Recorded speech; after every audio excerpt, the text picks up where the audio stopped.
আসসালামু আলাইকুম। আশা করি তোমরা সবাই ভালো আছো। আলহামদুলিল্লাহ আমিও ভালো আছি। আবারও তোমাদের মাঝে হাজির হয়েছি বহুপদী ও বহুপদীর সমীকরণের 6 নম্বর লেকচার নিয়ে, ঠিক আছে? এবং এই লেকচারে যে দুইটা অঙ্ক এনেছি এই দুইটা অঙ্কও অনেক বেশি ইম্পর্টেন্ট এবং পরীক্ষায় আসার মতো, বা বিগত সালে এই কোশ্চেনগুলো পরীক্ষায় আসছে অনেকবার। সো এই দুইটা অঙ্কের গুরুত্ব অনেক বেশি। আমি দুইটা অঙ্কই সলিউশন করে দিব, যেহেতু বোর্ডের জায়গার স্বল্পতা। সো আমি লাস্টের অঙ্কটা আগে করব, তারপর ফার্স্টের অঙ্কটা করব। তো লাস্টের অঙ্কটায় কি বলেছে, এটা পৃষ্ঠা 111 হক স্যারের বইয়ে অনুশীলনের 4 নম্বর অঙ্ক। বলছে যদি x² - 5x + c = 0 সমীকরণটির একটি মূল 4 হয়, তার মানে এর পাওয়ার কত দেওয়া আছে দেখো তো, 2 দেওয়া আছে। তার মানে এটাকে যদি আমরা সলিউশন করি বা সমাধান করি, এর দুইটা রুট পাবো বা মূল পাবো, তার একটা অলরেডি 4 দেওয়া আছে। তাহলে সেই ক্ষেত্রে অপর মূলটা আমাদের কি নির্ণয় করতে হবে, অপর মূল। এবং বলছে তবে সি এর মান এবং অপর মূলটি নির্ণয় করো। তো সি এর মান নির্ণয় করবো, অপর মূল, দুইটা বিষয় নির্ণয় করতে হবে। সো সেই ক্ষেত্রে দেখো সমাধান করি। দেয়া আছে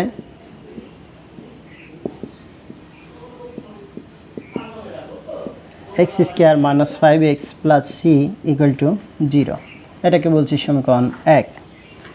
এর একটি মূল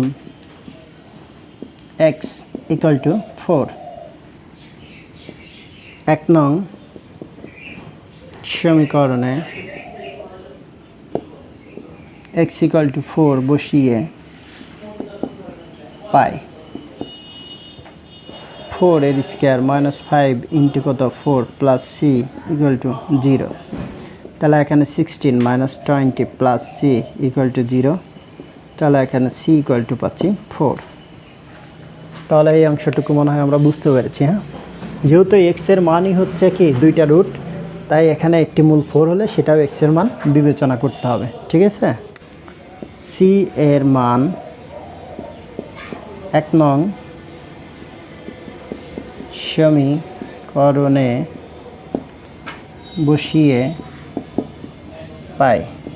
তাহলে 1 নং সমীকরণে যদি বসাই, এখান থেকে আমরা কি পাচ্ছি দেখো, x² - 5x + 4 = 0। সি এর যে মানটা আমরা 4 বের করেছি ওইটা হচ্ছে মূলত সি এর মান। তাহলে একটা অ্যান্সার অলরেডি হয়ে গিয়েছে। 2 নম্বর অ্যান্সারের জন্য যে বিষয়টা সেটা দেখো, x² - 4x - x + 4 = 0।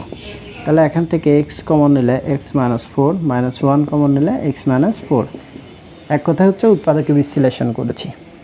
তাহলে এখান থেকে আমরা কি পাচ্ছি, x - 4 আর বাকি থাকে কি x - 1 = 0। যদি হয় অথবা করি, হয় x - 4 = 0, তাহলে এখানে x = 4, যে রুটটা অলরেডি আমাদের দেয়াই রয়েছে, তাহলে অপরটা বের করতে হবে। অথবা x - 1 = 0, this implies that x = 1। তাহলে এই 1টাই হচ্ছে অপর মূল। সো এটা অ্যান্সার। তাহলে একটা আমাদের কি সি এর মান 4 বের হয়েছে, এটা একটা অ্যান্সার হবে। আর এইখানটায় x এর মান যে 1 বের হলো এই সমীকরণে, অপর একটা রুট হচ্ছে আমাদের কত, 1। সো এটাই হচ্ছে 2 নম্বর অঙ্কের সলিউশন। ওকে, এবার 1 নম্বরে চলে যাব। দেখো উদাহরণ 22 নম্বর অঙ্ক। এটা পৃষ্ঠা নম্বর কত, 97 তোমাদের হক স্যার বইয়ে। সেখানে উদাহরণ 22 নম্বর অঙ্ক। এই অঙ্কটার জন্য আমরা এখন সলিউশন করব। যদি x² + px + q = 0 সমীকরণের একটি মূল অপরটির বর্গের সমান, তার মানে একটাকে যদি আলফা ধরি আর একটাকে আলফা স্কয়ার ধরবো, তাহলে সেই ক্ষেত্রে এটা প্রমাণ করতে হবে। তো আশা করি এই টাইপের অঙ্ক এর আগেও করেছি, তারপরে যেহেতু এই অঙ্কটা অনেক বেশি ইম্পর্ট্যান্ট তার জন্য আমি করে দিচ্ছি, ঠিক আছে? সো ধারাবাহিকভাবে ম্যাক্সিমাম অঙ্কই যদি একটা চ্যাপ্টার থেকে তোমাদের জন্য আমি করে দিই, তাহলে অন্য কোনো টিচারের কাছে যাওয়া লাগবে না। তোমরা ঘরে বসেই এই ভিডিও দেখার মাধ্যমে পরীক্ষায় অনেক ভালো ফলাফল করতে পারবা, যদি এগুলোকে নোটস করো এবং বেশি বেশি দেখো আর প্র্যাকটিস করো, ঠিক আছে? তো দেখো এর জন্য সমাধান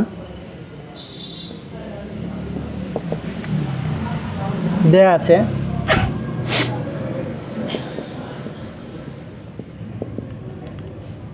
x² + px + q = 0 ধরি এর একটি মূল সমান আলফা, তাহলে অপর মূল সমান আলফা স্কয়ার, একটা আরেকটার বর্গের সমান। ওকে, তাহলে অতএব মূলদ্বয়ের যোগফল alpha plus alpha square equal to minus B by A, তাহলে P by 1 equal to 1 P, এবং alpha beta equal to Q by 1 this equal to কত 1।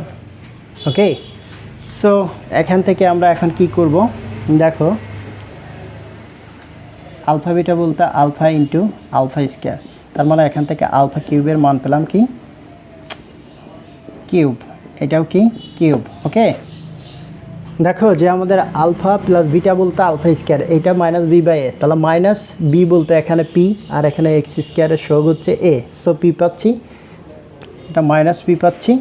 আর এইখানটায় দেখো একটা যদি আলফা আর একটা আলফা স্কয়ার হয়, এই দুইটা গুণ করলে আলফা কিউব, আর এটি সি বাই এ, তাহলে সি বলতে কিউব আর এ বলতে এক্স স্কয়ারের সহগ 1, সো এটাকে ভাগ করলে কিউব হবে। ওকে, এখন দেখো এটাকে সমীকরণ 1 ধরলে, যেহেতু আমাদের এখানে কি প্রমাণে পাওয়ার কিউব আছে, তাই 1 নং সমীকরণে উভয় পক্ষে ঘন করব। 1 নং সমীকরণের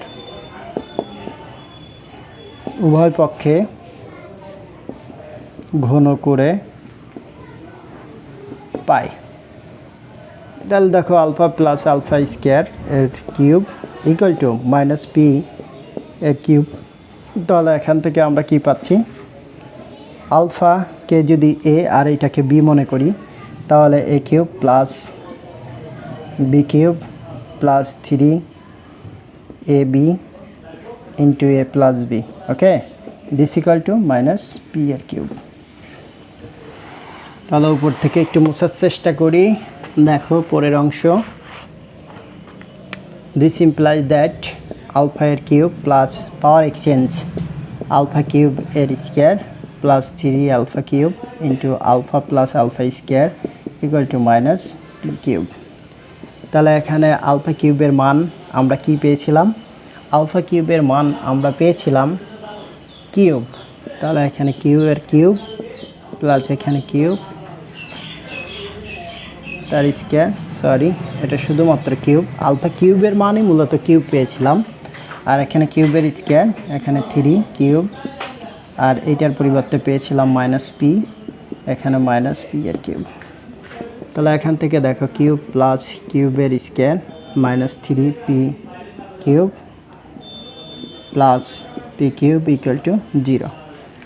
তাহলে এখন আমরা এটাকে একটু সাজিয়ে লেখার চেষ্টা করব। ওকে, তাহলে দেখো যে এখানে ফার্স্টেই আমরা পি কিউব মাইনাস এই দুইটার মধ্য থেকে যদি আমরা কমন নিই কিউব, মাইনাস কিউব কমন নিলে এখানে কি 3p মাইনাস কিউব 1 প্লাস এই বাকি কিউবের স্কয়ার এখানে লিখে দিলাম ইকুয়াল টু 0। এটাই হচ্ছে প্রমাণিত।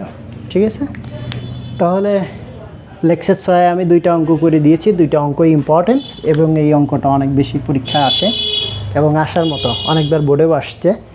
এক কথাই হচ্ছে আমি তোমাদের জন্য যে অঙ্কগুলা করছি বা যার উপর ক্লাস নিচ্ছি এবং যে সম্পর্কে আইডিয়া দিচ্ছি, এই অঙ্কগুলা যদি তোমরা ভালোভাবে করো, ইনশাল্লাহ দেখতে দেখতে তোমাদের বই শেষ হয়ে যাবে আশা করি। তাহলে নেক্সট ক্লাসে আবার দেখা হবে। আল্লাহ হাফেজ।